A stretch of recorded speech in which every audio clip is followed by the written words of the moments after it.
what is your view on kind of what separates use cases that are getting a ton of traction in the market and others that maybe have struggled? Yeah, I think the art and science of AI deployment, as I'm sure many of you are experiencing as you roll it out within your own companies, is there's two ways of timing an exponential: too early and too late. It's really hard, right, as these capabilities are advancing. And too early as you're building products and you end up in that sort of like trough of disillusionment from like people who've rolled it out internally, where you've overpromised. And I think that some of the products that were earlier to market really did this, where great, you're just going to hit a button and all of your work is going to be totally automated, and people try it and it's like, well, it made something. I'm not sure I'm ever going to do that again.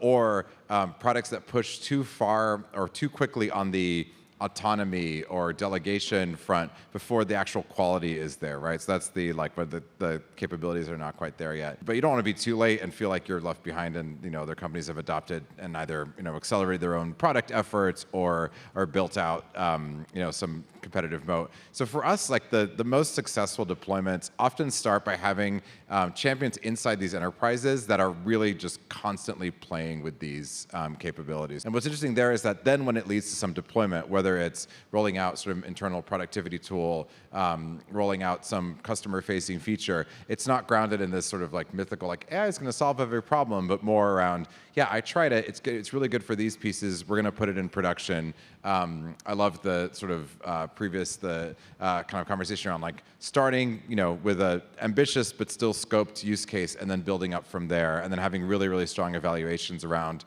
how are we doing? Is this actually working? Can we scale this up? And then are we going to build there? And then what we found is within enterprises is that one successful use cases start unlocking others, because other product teams will see a good deployment and say, oh, how did you do that? We also find with enterprises, the first several months are just getting through contracting and getting comfortable with that as well. So if you can land that initial use case, often that second, third, fourth one is much easier if now it's available for a product team to deploy.